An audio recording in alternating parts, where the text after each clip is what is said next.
and welcome to Europhoria, the podcast all about the great, glam and garish from Eurovision past. My name is Roland Bodenham, and as ever, I am joined by a woman who I will gladly chat about inane pop culture trivia until my last breath. It's Isobel Chilman. Hi, Roland. Hi, Isobel. How you doing? It's been a while. I'm good. It has been a while. Not actually, because we Not are really. friends.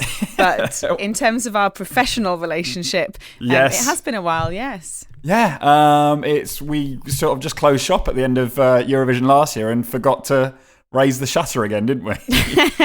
A mixture of forgot for quite a long time, which if you are a long-term listener to the podcast, you'll know that surprising. Does happen, where we just kind of forget about things and life gets in the way. And then actual life just got in the way, didn't it? And we've been really busy. Yeah, I mean, your life is quite exciting at the moment. Mine's over the course of the year, mine's been quite exciting as well, actually, I suppose. Why was mine more exciting than yours? Well, I mean, I don't know how much you want to divulge, Isobel, but you have, over the past year, just like adulted very hard. Yeah, I have done a little bit, haven't I? Got myself a promotion. Good job. Buying a flat. That's quite stressful. My God.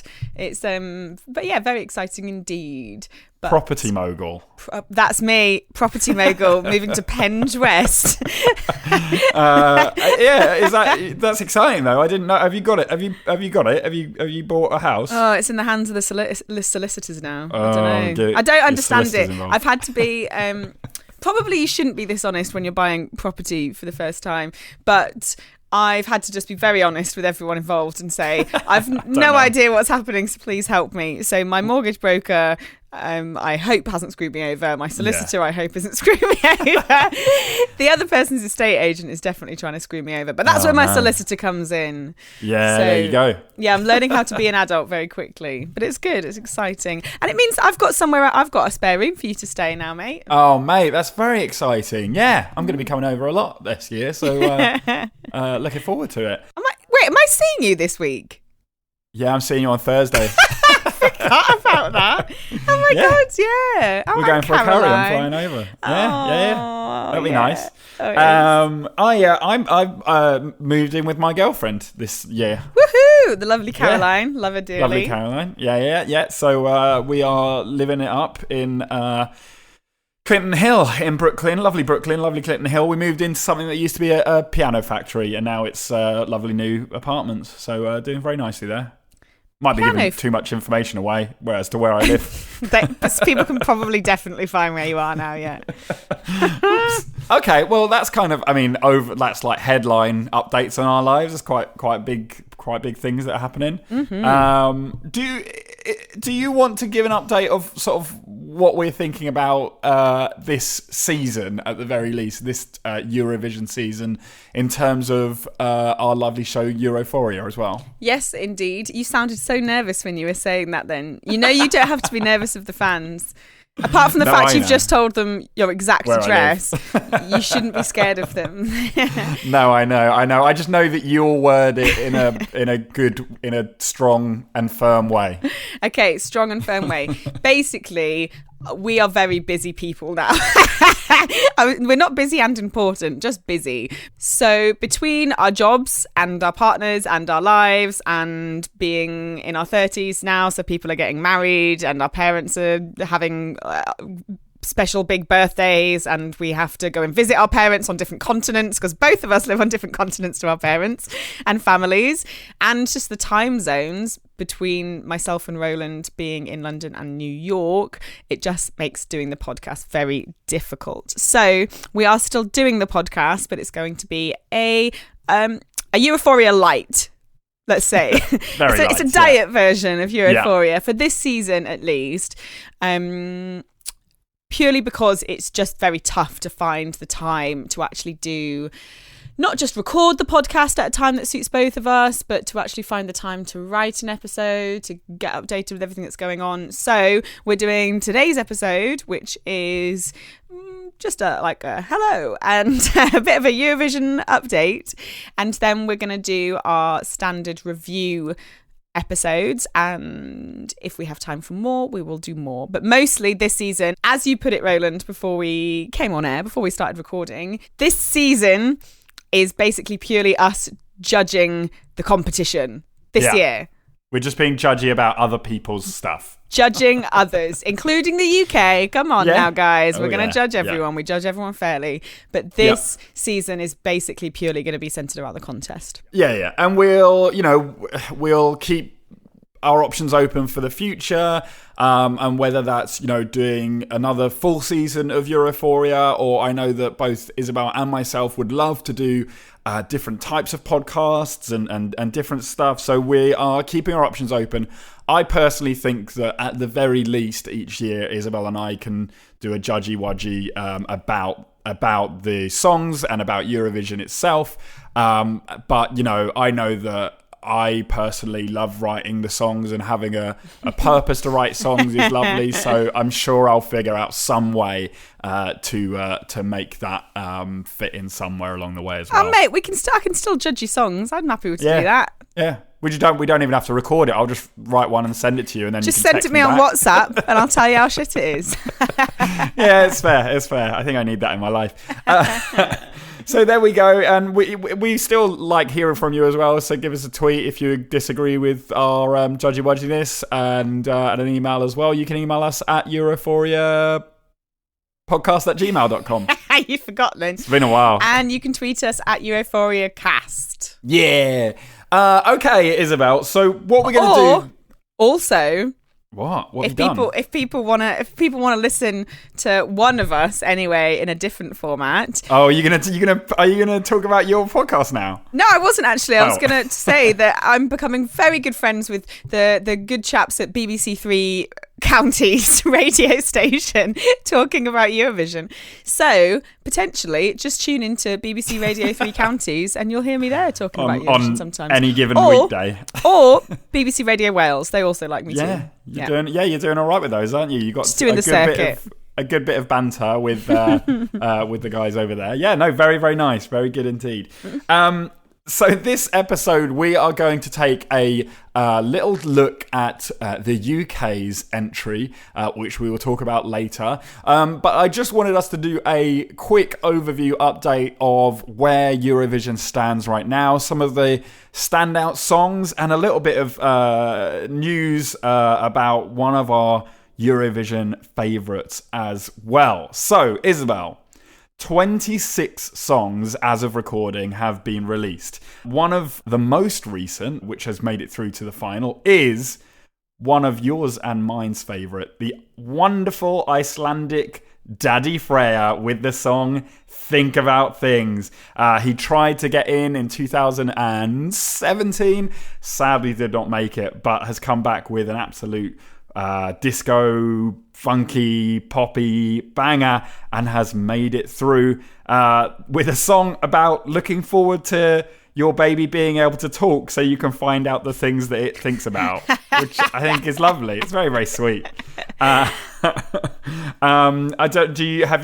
you watched it's weirdly the music video itself went a bit viral before it got put through to Eurovision, and at one point was even tweeted out by Australian gladiator actor Russell Crowe, which was very strange to see those two worlds combine.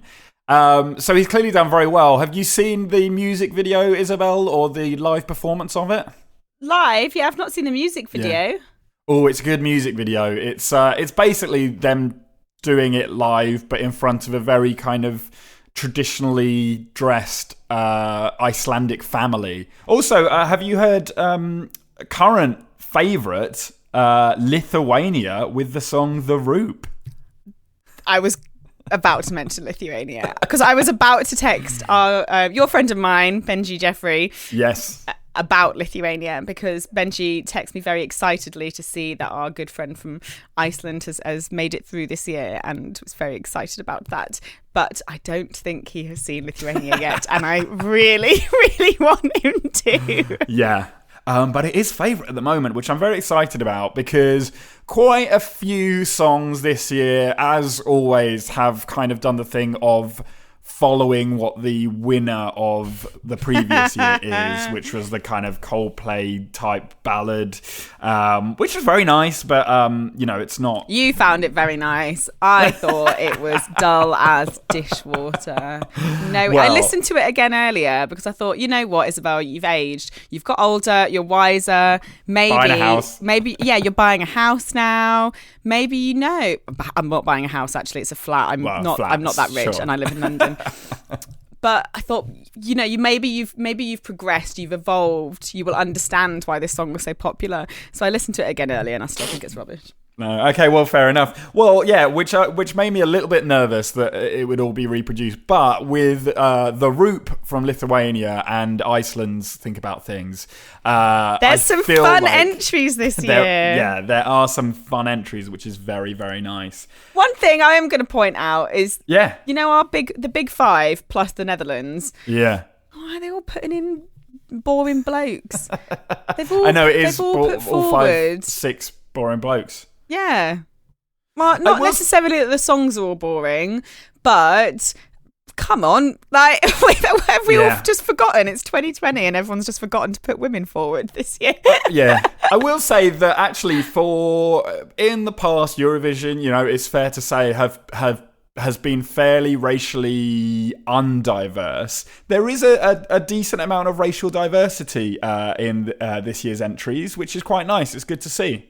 Good. Well, I'm glad that we're moving forward with one outside of the big five. Yeah. Just forgetting about women this year, though. No interest in putting women forward. Yeah. I'm excited about the presenters for this year's competition, though. I think they've got an interesting mix of presenters for the live shows, and they've also got famous YouTuber Nikki Tutorials, or Nikki Diega, who's going to be doing that online coverage as well, which is very smart, very savvy. Getting a YouTuber to do the digital side of things, I think, is great. Yeah, Nikki's amazing too.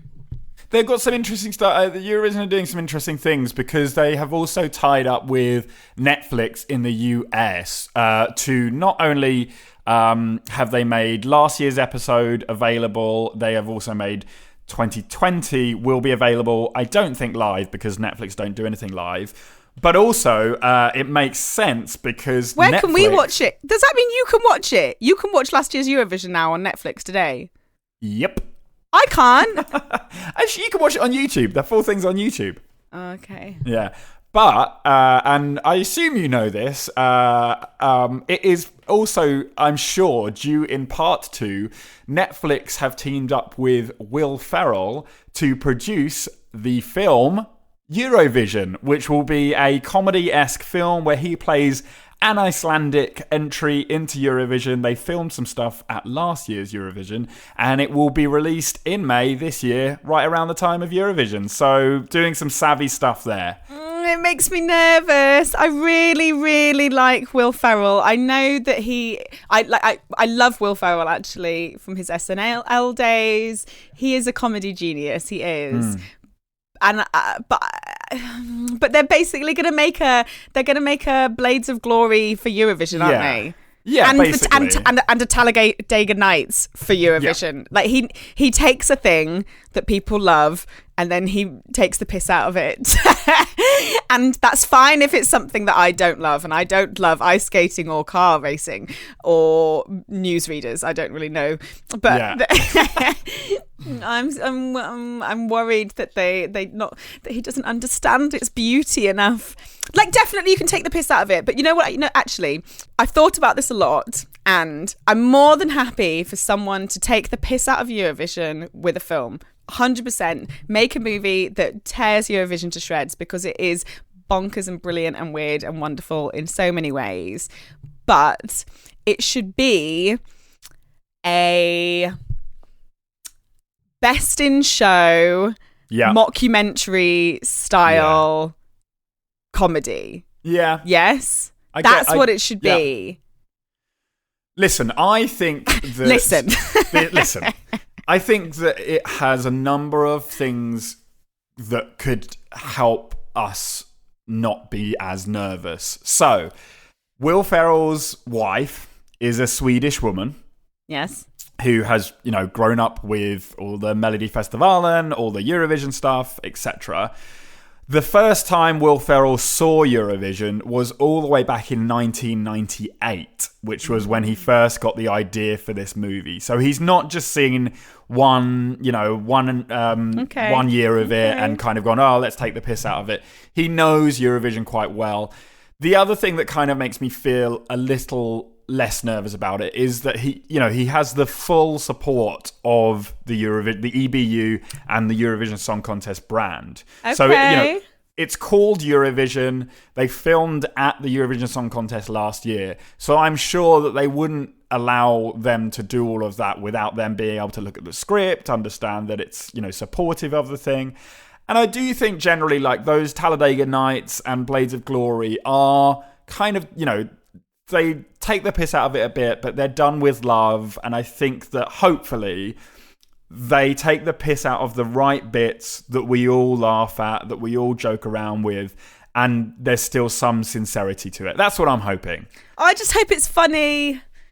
I'm happy for them I'm happy for someone to take the piss out of it. I just really want it to be funny. I don't want them to make some crappy Eurovision comedy that's a flop and is embarrassing, and then people go, yeah, because look at how bad Eurovision is. And Eurovision's not bad, it's beautiful. But that's out in May. It's out in May on Netflix, yeah. Wow. Yeah, soon.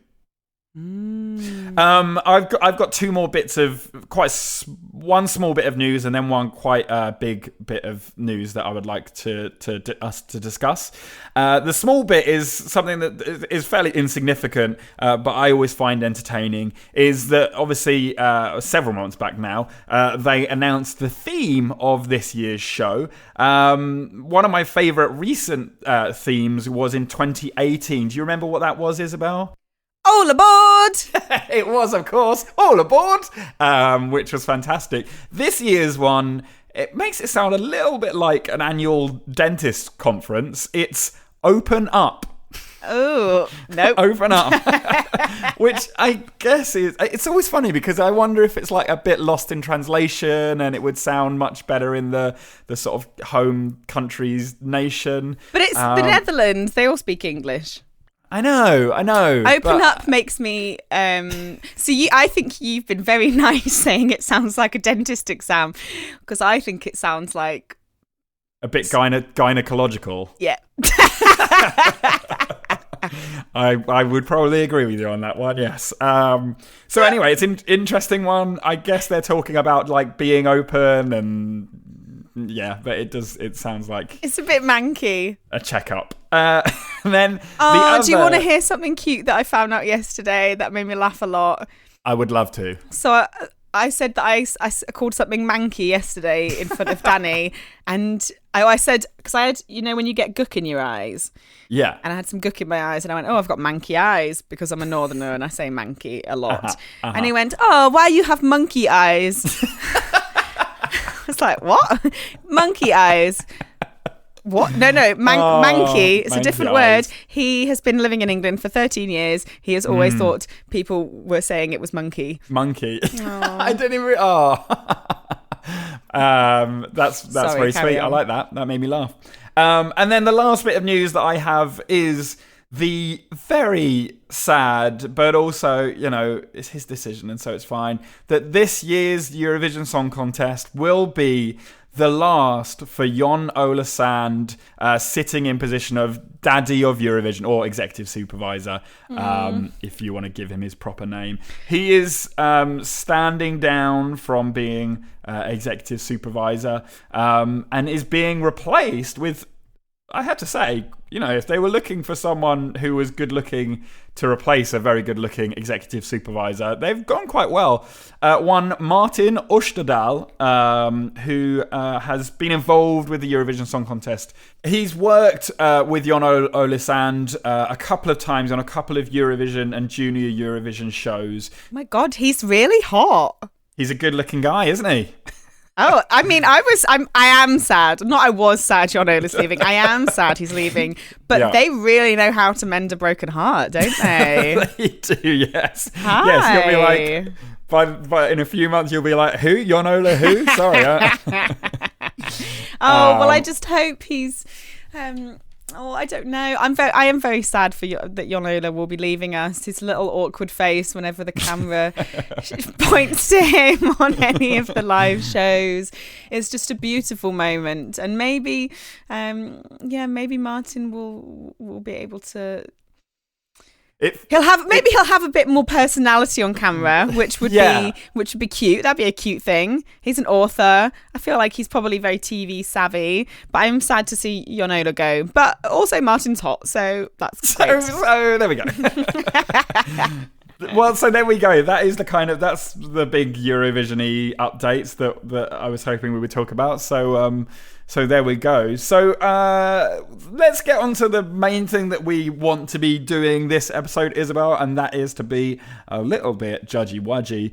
We are going to be talking about the UK entry. Isobel, you've already been on, as you said, a couple of radio stations talking about this. So would you be able to give us a brief explanation as to what was different about the UK selection process this year? I absolutely can in my best BBC radio voice. So, as you are all aware, in previous years, the BBC has left the UK public to decide which song we will enter forward into the Eurovision Song Contest in a competition called Eurovision You Decide. There wasn't much of a decision to be made, though, each year, as we were given, four or five different singers with different songs. None of the songs were that different to each other, to be honest, and a lot of the artists just looked pretty similar as well. So they were normally X Factor contestants who were put onto You Decide. It's a one night, one episode TV show, so again, you don't get much time to think about this either or debate it in any sense whatsoever. But this year, because largely down to the fact that the UK has done so appallingly bad at the Eurovision Song Contest for rather a long time now, there was no televised selection. So instead, the BBC announced last year that they will be partnering with record label BMG to produce and release the 2020 entry. So on Thursday this week, it was announced who the UK's 2020 Eurovision entry is going to be. There was lots of rumours going online, the Eurofan, Twitterverse, Reddit, everyone was going a bit crazy about it.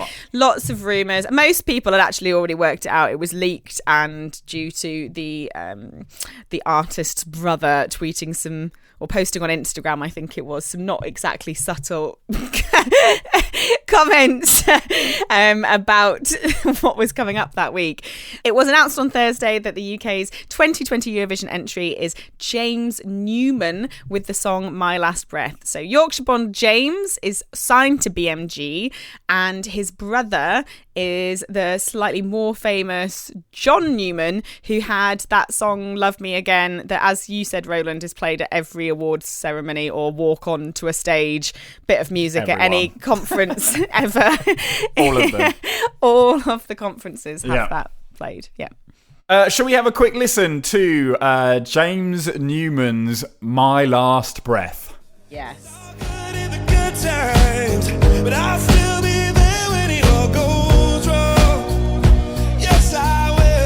If we were deep sea divers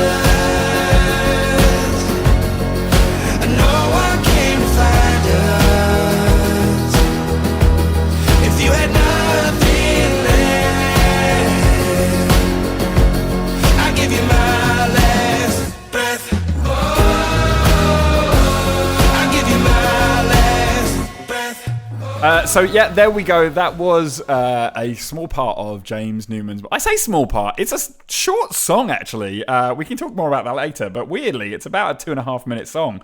Why are they not utilising the full 3 minutes? Well, I wonder. Where are them last 30 seconds? Because I wonder whether it's a smart move or not. Because, you know, when they say, like, you know, some of the songs just throw in a key change just to fill out the last 30 seconds. And maybe they decided that rather than fill out the last 30 seconds, they just wouldn't have them.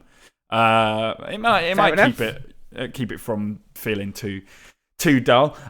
So Let's talk about the music video to start off. We just with, watched it, Roland. yeah. So the music video features Dutch cold water swimmer Wim Hof, as well as a dog and James Newman himself walking around a snowy, very beautiful forest type scene. Yeah.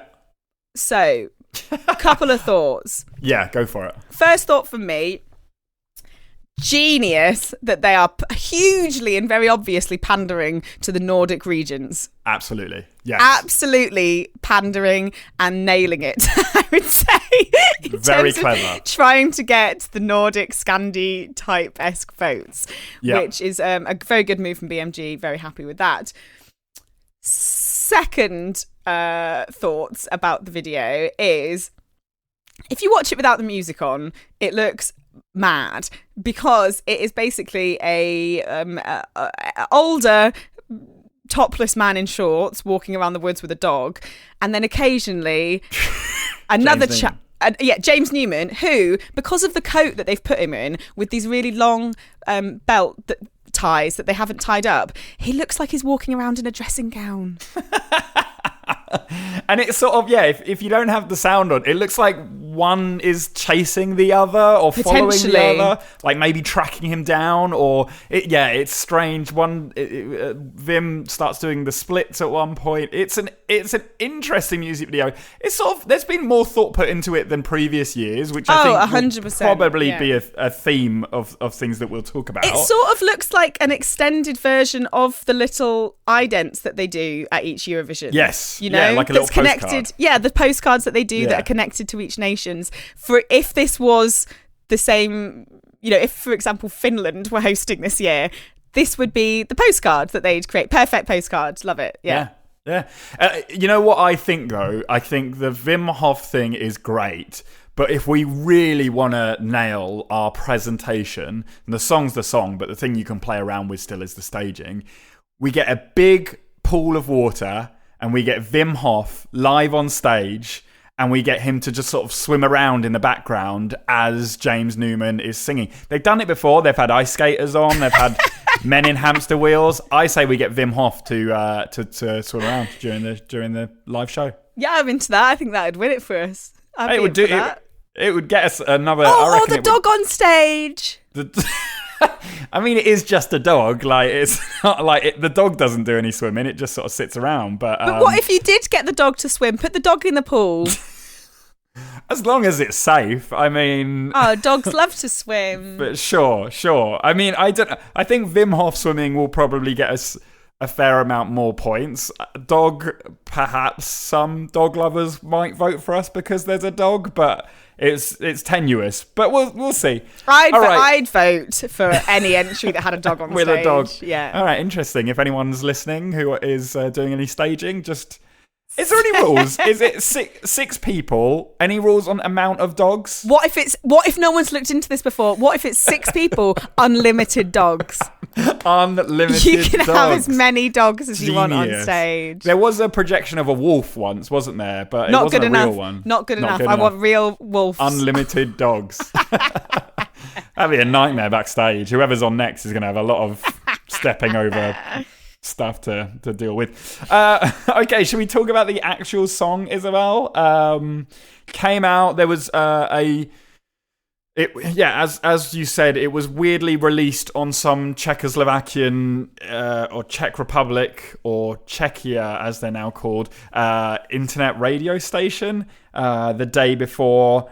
Led some people to be a little disappointed, maybe. What are your initial thoughts, mate? I was one of those people that was a little disappointed to start off with. Purely because I was expecting more. I was expecting something a bit more different than BMG have put forward. The purpose of BMG getting involved was to, give this the same production and songwriting clout as other countries do, which 100% this is a better song than we've put forward in recent years. It has better production quality, it's better songwriting. I'm not going to say that it's a bad song. It's not a bad song in any sense. And the more I listen to it, the more of a little earworm it is. You know, I do get on board with it. I do find myself humming it around the flat occasionally. But it's still pretty how to write a Eurovision song 101, do you not think? Potentially, it would have done very well at Eurovision 5 or 6 years ago. But you look at other entries now, you look at the previous winners, or even the ones that haven't won, but songs that have done well in the competition. You look at Netta, you look at Fuego, you look at, even this year, as we've talked about, Iceland, Lithuania. You look at the types of songs that are getting put forward. And I just think this in comparison, you can hear that it's not a winner. You can hear that it's not going to get up in the high lefts as we always want to be. Yeah. So I'm a bit disappointed again. I agree with you. It does just feel like a better produced and slightly better written version of Bigger Than Us. Yes. Oh my God, it is. You could probably sing the songs in. Maybe someone should do a mashup of them because they're pretty similar. Yeah, it's just like if someone with a bit, better equipment and a better ability at writing took that song and changed it up. Lots of similar kind of like, oh wow, Coldplay kind of, chanting and stuff like that. And his voice is interesting, not quite as interesting as his brother's. He's kind of straight down the middle. I think the thing that for me made it a little, like you say, getting BMG on board, you're thinking, okay, this is time for a big change, something that sounds really contemporary. And then when the rumours of it either being John or James Newman started coming out, they've done quite a lot of interesting music, quite lively music. James has had less songs published, but he's worked with Armin van Buuren and people like that to make some interesting, quite contemporary sounding songs. And so when this song came out and you just felt like they made something that they thought sounded like a Eurovision song and not sounded like the sort of song that James Newman would have traditionally sung, then it was a little disappointing. The president of BMG has been quoted as saying, "Our aim for this year is to move from the right-hand side of the scoreboard to the left." So clearly being realistic with their aspirations there. What I hope that means is that we have a long-term relationship with BMG, because I do actually think that it's the right way forward. I think that maybe their start was slightly... I think maybe it shows that they haven't spent much time thinking about it because they've just gone with a fairly safe choice. But maybe they'll see if we have a 2 to 3 year, 4 year relationship with them, they'll start putting forward some more interesting acts as well. Yeah, I think having the mindset of let's get from the right side of the board to the left side of the board is the right mindset to have. I don't think we need to be aiming for a win. I'm not aiming for a win. You sent me an article the other day, in fact, where the author had said something along the lines of the BBC are under no obligation to win. And they're not. And I think we need to stop being brats about it in this country. Whenever we have the conversation about Eurovision, every time I'm on the radio and talking about it, people always say, but when are we going to win? When are we going to win? When are we going to win Eurovision? Is this going to win Eurovision for us? We don't have to win. I don't care if we win. I'm not fighting for us to win. I just want us to put forward the best song possible for us. And we've not done that in a very, very long time. I still don't think this is the best possible song for us because, as you said, if they just left James and his brother to put together a song that they think would smash it in the charts and then transferred that to Eurovision, that's a Eurovision song. A Eurovision song doesn't have to be a ballad. It doesn't have to be someone with the oohs and the ahs and it doesn't have to sound the way that they've made this song sound fundamentally, and the way that they've made a lot of our previous songs sound as well. And I think a lot of people will say, well, look, it's a long process. We have to change what Eurovision viewers their perspective of the UK, because we've entered a lot of shit over the last few years. And I agree, but also we've been saying that since Lucy Jones in 2017, like nearly 4 years ago now. And, we were all saying then it's going to be a process. In fact, I think, we did that recording from the show and we spoke to our friend Matt, who said exactly that, said, we need to change the perspective of people in Europe about us as a Eurovision song entering country. And I thought, fair enough then, but we're 4 years down the line now and we're still saying the exact same thing, which is slightly worrying. There's people pointing out a lot of countries who have actually done this turnaround really well, one of them being the Netherlands. The Netherlands, for sure, yeah. Who about 5 or 6 years ago was, bottom quarter of the board every single year, and then just smashed it with a series of 4 excellent entries, and their 5th, I think, was the winner. And so you don't have to slowly campaign and build a reputation over the years. You can turn on a dime and suddenly become a huge contender. And it shows as well that I hope that it would show in time if we can do this, if we can over the next few years really put forward songs that are good, that are serious competition within this competition, rather than just being an entry, any old entry that we've shoved forward, is that it can prove that this is not to do with the fact that everyone hates the UK. If we put forward serious competition, then it should show in the scoreboards as well. I think I think a priority is to get artists that have integrity as creating their own songs. I don't think that the songwriting camps that we do are necessarily helpful. I think finding an artist with an individualistic style, that doesn't necessarily mean cheesy, but someone who stands out as an artist, and get them to create their own song to their own sound will do us a hell of a lot of favours in terms of our authenticity. And also, I think we should give BMG and the BBC full credit this year for the entry that they have put forward, because let's not forget that the last time that the public weren't allowed to choose what the song was, it was 2016, and that song was Still in Love with You, performed by Electro Velvet, potentially the worst song ever made of all time. That was very bad, and I agree. And I give full props to James Newman. It's not a light decision to decide to enter Eurovision. He clearly understands that that it is something that we are wanting to change attitudes to, both in the UK and across Europe. So respect to him for being involved on that level. I hope that he, gets the support from BMG to promote the song. And I think that he is doing press tours around Europe, visiting different national broadcasters and doing lots of interviews. So because that's going to make a big difference. In previous years, there has been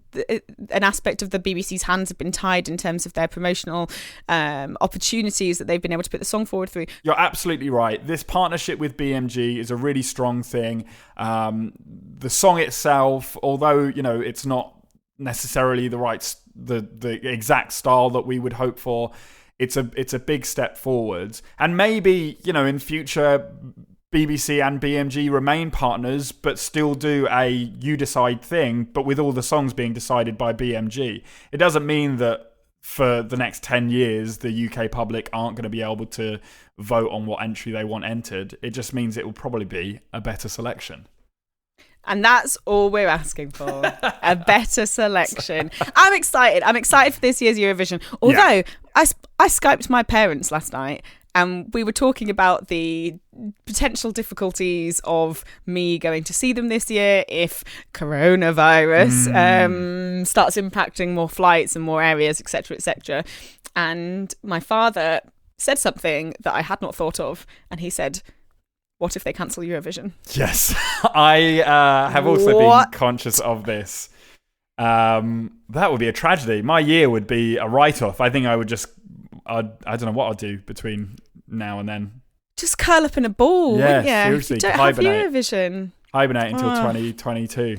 So, guys, everyone who's listening, let's not let that happen. Wash your hands. Wash your hands. If there's Cough one thing... into a tissue, put the tissue in the bin, then wash your hands. If you see someone else coughing, tell them to do it in a tissue and throw it away. Let's save Eurovision. All together now, we can save Eurovision if we just stop being mucky and coughing and sneezing on each other, all right?